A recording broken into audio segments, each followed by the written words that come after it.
வணக்கம். இன்றைக்கி நம்ம ஐஸ்கிரீம் எப்படி பண்ணுறதுன்னு பார்க்கலாம். வீட்டில் இருக்க பொருளை வச்சு நம்ம ஐஸ்கிரீம் பண்ணலாம். அதுக்கு நான் 1/2 லிட்டர் பால் எடுத்திருக்கேன். இது காய்ச்சி ஆற வச்ச பால்.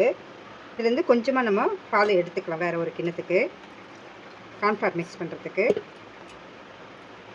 இப்போ இந்த பாலில்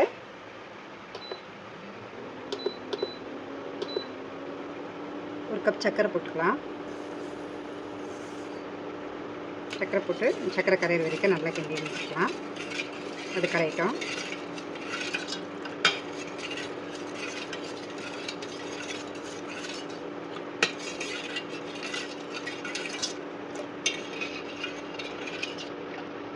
அதுக்குள்ளே நம்ம இது கூட 2 ஸ்பூன் கார்ன்ஃப்ளவர் சேர்த்துக்கலாம். 2 டேபிள் ஸ்பூன் போடலாம்.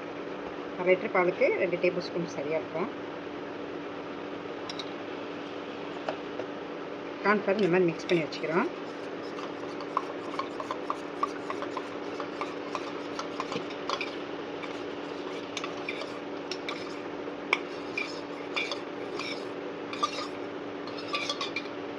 இதை தனியாக வச்சிடலாம். இப்போ பாதாமும் முந்திரி ஏற்கனவே நான் சுடுதண்ணியில் ஊற வச்சுருக்கேன். இதை நான் மிக்சியில் சேர்த்து அரைச்சிட்டு வந்துடலாம். இதை இந்த ஊற வச்ச பாதாம் முந்திரி இருக்குல்ல, அது கூட நம்ம பூசணி விதை கொஞ்சம் சேர்த்துக்கலாம். நல்ல ஒரு திக்னஸும் டேஸ்ட்டும் நல்லாயிருக்கும். அதுக்காக பூசணி விதை சேர்த்துக்கிறோம். இப்போ நம்ம இதை மிக்சியில் போய் அரைச்சிட்டு வந்துடலாம். இந்த பாதாம் முந்திரியெல்லாம் அரைச்சிட்டு வந்துட்டோம். இப்போ நம்ம இதை இதில் சேர்த்துடலாம். இந்த பாலில் சேர்த்து கொதிக்க வைக்கலாம்.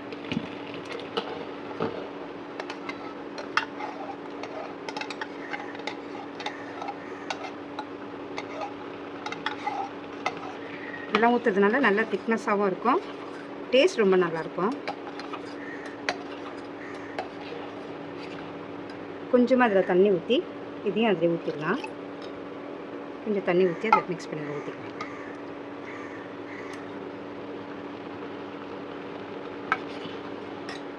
இப்போ இதில் வெனிலா எசன்ஸ் ஒரு ஸ்பூன் வெனிலா எசன்ஸ் ஊற்றிக்கலாம்.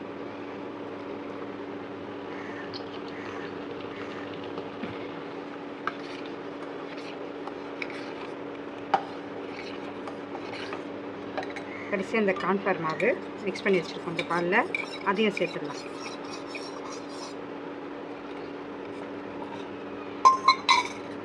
கார்ன்ஃப்ளவர் சேர்த்துட்டு கலந்துகிட்டே இருக்கணும், இல்லைன்னா அடி பிடிச்சிடும்.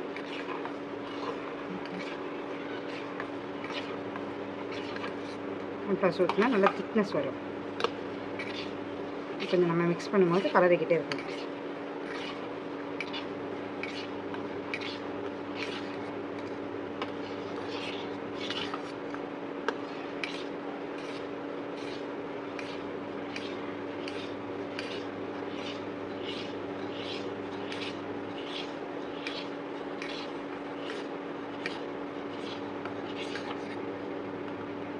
நல்லா திக்காக வந்துடுச்சு. இந்த திக்னஸ் போதும்.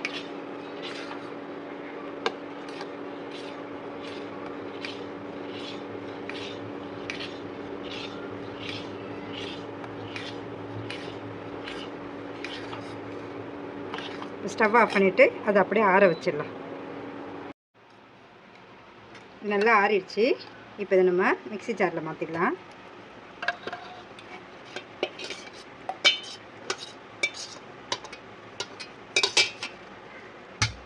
இது கூட பால் ஏடு நேற்றுக்கு எடுத்து வச்சது, பழசெல்லாம் போடக்கூடாது.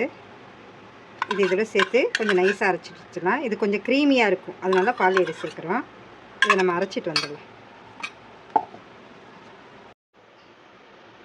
இது நல்லா அரைச்சிட்டோம். இந்த அளவுக்கு அரைச்சா போதும். இப்போ இதை நம்ம ஒரு காற்று போகாத ஒரு டப்பாவில் ஊற்றி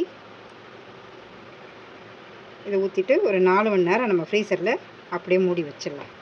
ஒரு 4 மணி நேரம் கழித்து நம்ம எடுக்கலாம். இதை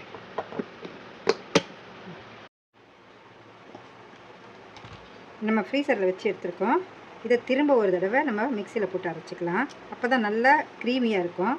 திரும்ப அரைச்சிட்டு வச்சா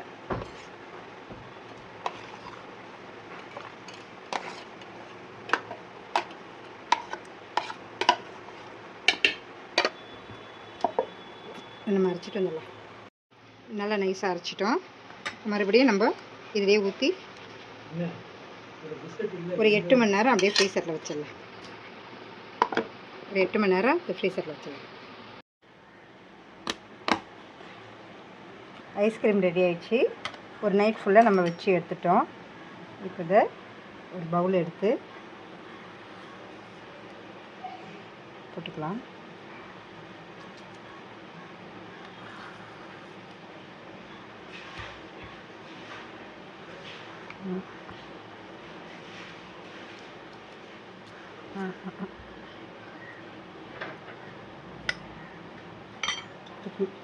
ரொம்ப சூப்பர். மேலே கொஞ்சம் நட்ஸ் போட்டுக்கலாம். கொஞ்சம் சாக்லேட் சிரப் ஊற்றிக்கலாம்.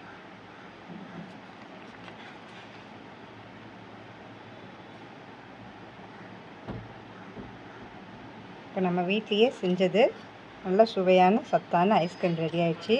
இந்த வீடியோ உங்களுக்கு பிடிச்சிருந்துச்சுன்னா லைக் பண்ணுங்கள், ஷேர் பண்ணுங்கள், கமெண்ட் பண்ணுங்கள், சப்ஸ்கிரைப் பண்ணுங்கள். தேங்க்யூ.